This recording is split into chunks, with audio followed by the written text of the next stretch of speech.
Hi friends, welcome to SNR Mech. നമ്മുടെ വണ്ടി ഞാൻ ശരത്ത്, തൃശ്ശൂർ ഗഡ്ഡിയോള. ഇന്ന് നമ്മൾ ഒരു ചെറിയ ഇൻഫർമേഷനാണ്. നമ്മുടെ ഗ്രൂപ്പിലത്തെ പല ആളുകളും നമ്മളെ വിളിച്ചിട്ട് ചോദിക്കുന്നുണ്ട്, ശരത്തേട്ടാ നമ്മുടെ എൻജിൻ ഓയിൽ പണ്ട് നമുക്ക് 20W40 കിട്ടിയോളത്, ഇപ്പോൾ നമുക്ക് പല ഗ്രേഡുകൾ പറയുന്നുണ്ട്, മേടിച്ചൊഴിക്കാൻ പാടുമോ എന്നുള്ളതാണ് അവരുടെ ചോദ്യം.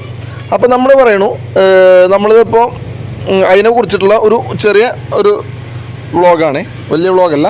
അപ്പോൾ എൻജിൻ ഓയിൽ പണ്ട് കിട്ടിയോടുന്നത് 20W40 മറ്റേ പെട്രോൾ വണ്ടിക്ക്, 15W40 ഡീസൽ വണ്ടിക്കും. അങ്ങനെ രണ്ട് വെർഷനാണ് വന്നിരുന്നത് എൻജിൻ ഓയിൽ. അപ്പോൾ ഇപ്പോൾ ലേറ്റസ്റ്റ് വണ്ടികളിലൊക്കെ 5W സ്റ്റാർട്ട് ചെയ്യുന്നുണ്ട്, 0W തൊട്ട് വരെ സ്റ്റാർട്ട് ചെയ്യുന്നുണ്ട്. അപ്പോൾ എന്താണ് അതും ഇതും തമ്മിലുള്ള വ്യത്യാസം എന്ന് വെച്ച് കഴിഞ്ഞാൽ, ഈ 20 ആയാലും 5 ആയാലും ഈ 20W 30W അല്ലെങ്കിൽ 5W എന്ന് തുടങ്ങി കഴിഞ്ഞാൽ, ഈ 5 എന്ന് പറയുന്നതും 20 എന്ന് പറയുന്നതൊക്കെ അതിൻ്റെ ഓയിലിൻ്റെ കട്ടിയാണ്, ഓയിലിൻ്റെ വിസ്കോസിറ്റി എന്ന് പറയും. അപ്പോൾ ആ വിസ്കോസിറ്റി ഉള്ള ഓയിലുകൾ, അതിൻ്റെ വിസ്കോസിറ്റി എന്ന് പറഞ്ഞാൽ കട്ടി. അപ്പോൾ ഈ 20W40 ഉപയോഗിച്ചിരുന്ന പഴയ എൻജിനുകളിൽ 5W40 ഉപയോഗിക്കുമ്പോൾ ഉണ്ടാവുന്ന പ്രശ്നങ്ങൾ എന്താണ് എന്ന് ഞാൻ പറഞ്ഞുതരാം.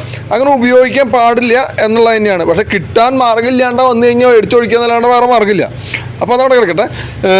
അപ്പോൾ ഉപയോഗിക്കുമ്പോൾ ഉണ്ടാവുന്ന പ്രശ്നം എന്താണെന്ന് വെച്ച് കഴിഞ്ഞാൽ, നമ്മുടെ പണ്ടത്തെ വണ്ടികളിൽ പിസ്റ്റനും റിങ്സും അതുപോലെ തന്നെ സിലിണ്ടർ വാളും തമ്മിലുള്ള ക്ലിയറൻസും ഇപ്പോഴത്തെ വണ്ടികളുടെ ക്ലിയറൻസും തമ്മിൽ വ്യത്യാസമുണ്ട്.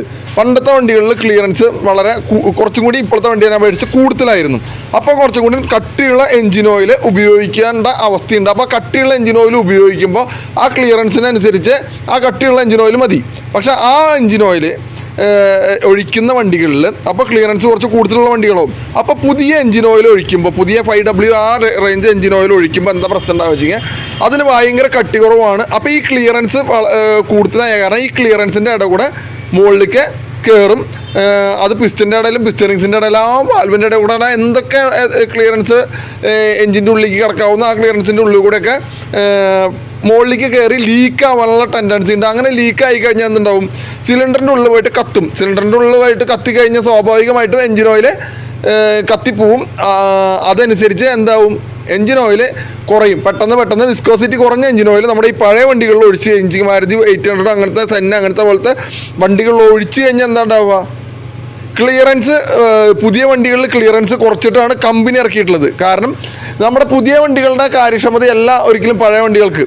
പുതിയ വണ്ടികളിൽ നമ്മൾ എന്താ പറയുക, സഡൻ പിക്കപ്പ്, അതുപോലെ തന്നെ എന്താ പറയുക, എൻജിൻ ഓയിൽ ഡ്രെയിനിങ് പീരീഡ്, ഇതൊക്കെ വ്യത്യാസം വരുത്തിയിട്ടാണ് പുതിയ വണ്ടികൾ ഇറക്കിയിട്ടുള്ളത്. അപ്പോൾ സഡൻ പിക്കപ്പും കാര്യങ്ങളൊക്കെ വരുത്താനായിട്ട് അതിൽ എന്ത് ചെയ്തു, ക്ലിയറൻസ് കുറച്ചു. ക്ലിയറൻസ് കുറച്ചിട്ടുള്ള വണ്ടികൾക്ക് ക്ലിയറൻസ് കുറച്ചുള്ള എൻജിൻ ഓയിൽ വേണം. അങ്ങനെ നിർബന്ധങ്ങളും കാര്യങ്ങളൊക്കെ ഉണ്ട്.